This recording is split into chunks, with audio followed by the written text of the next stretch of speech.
to yana isa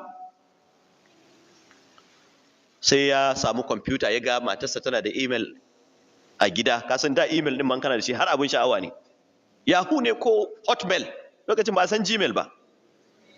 Dama daga Yahoo sai Hotmail su ne ake ta yi. Amma kash, kuna ji na? Amma kash, wannan mutumin garin sauri, yana sauri zai tafin email address ɗinta ya tura mata. Bai ankara ba kawai sai tura saƙon nan zuwa wani adireshi daban. Ya tura a wani email daban.